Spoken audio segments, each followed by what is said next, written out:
સર્વે સારસ્વત મિત્રોને નમસ્કાર. આવો પરીક્ષણ કાર્ય માટે ગુણપ્રદાન યોજના મુજબ સામાન્ય સૂચનોની માહિતી મેળવીએ. મૂલ્યાંકન શરૂ કરતા પહેલા સંયોજક, સમીક્ષક અને પરીક્ષકોએ પ્રશ્નપત્ર અને ગુણપ્રદાન યોજના એટલે કે નમૂનાની આન્સર કીનો સંપૂર્ણ અભ્યાસ કરી ચર્ચા કરવી. ઉત્તર વહી ઉપર તારીખ, વિષય, વિષય કોડ, બાર કોડ, ખાખે સ્ટીકર, ઉત્તર વહીમાં દર્શાવ્યા મુજબ પુરવણીની સંખ્યા અને કુલ પાના ચકાસી લેવા.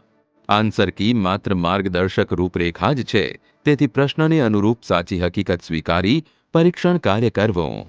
જો વિદ્યાર્થીએ હેતુલક્ષી પ્રશ્નોનો સાચો ઉત્તર અલગ રીતે આપેલ હોય તો તેમને યોગ્ય ગુણ આપવા. જેમ કે બહુવિકલ્પવાળા પ્રશ્નો ઉત્તરમાં આન્સર કીમાં દર્શાવ્યા મુજબના જવાબ આપવાની અપેક્ષિત રીત સિવાય તે ખરા ખોટાની નિશાની કરે, અંડરલાઇન કરે, વર્તુળ કરે અથવા વિકલ્પ લખે, જવાબ લખે અથવા બંને લખે તો તેમને જવાબ આપવાનો પ્રયાસ ગણીને મૂલ્યાંકન કરવું. એવી જ રીતે ખાલી જગ્યાવાળા પ્રશ્નમાં પણ અંડરલાઇન કરે, ફક્ત જવાબ લખે, વિવિધ રીતે જવાબ આપેલા હોય તેમને જવાબ આપવાનો પ્રયાસ ગણીને મૂલ્યાંકન કરવું. જોડકા જોડવામાં પણ વિદ્યાર્થી અલગ અલગ રીતે જવાબ આપે તો તેમને પણ ધ્યાને લઈને મૂલ્યાંકન કરવું.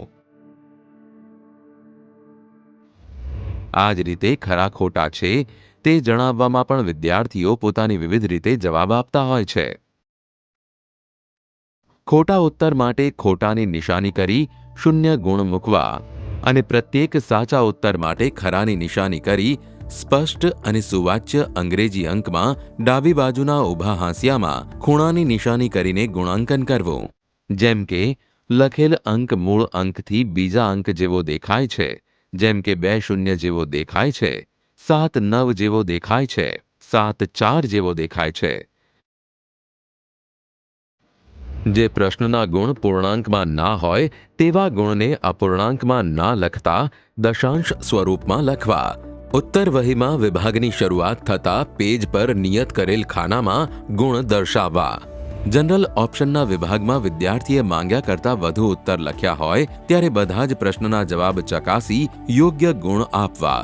ત્યારબાદ મહત્તમ ગુણ ગણતરીમાં લેવા અને ન્યૂનતમ ગુણ જે ગણતરીમાં લેવાના નથી તેના પર વર્તુળ કરવું. સરવાળો કરતી વખતે ભૂલ ન થાય તેની ખાસ કાળજી લેવી. જુઓ અહીં 5 ગુણ ગણતરીમાં લેવાના રહી ગયા.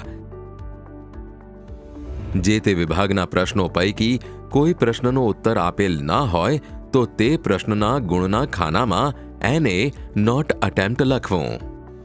તેવી જ રીતે કોઈ વિભાગનો એક પણ ઉત્તર આપેલ ન હોય તો મુખ્ય જવાબ વહીના મુખપૃષ્ઠ પર NA એટલે કે નોટ અટેમ્પ્ટ લખવું.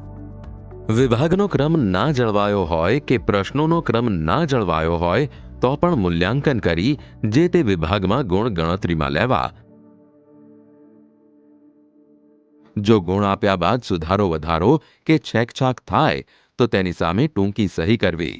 જે તે વિભાગના કુલ ગુણને મુખ્ય જવાબ વહીના મુખપૃષ્ઠ પર વિભાગના ક્રમ મુજબ દશક, એકમ અને દશાંશના ક્રમમાં કુલ ગુણ દર્શાવવા. પ્રથમ પેજ પર દરેક પ્રશ્નના ગુણ મુકાઈ જાય પછી ચોકસાઈપૂર્વક સરવાળો કરવો.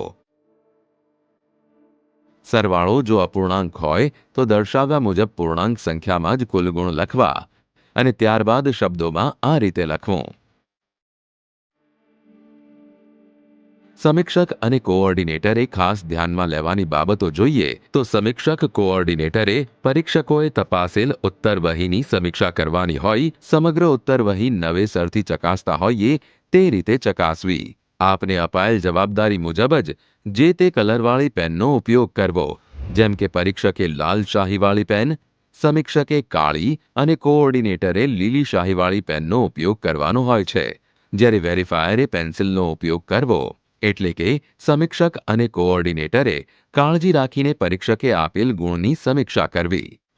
મૂલ્યાંકન કાર્યને ક્ષતિરહિત અને સુગમ બનાવવા મૂલ્યાંકન કાર્ય માટે આપેલ સૂચનો અને પદ્ધતિઓનો અમલ કરીએ.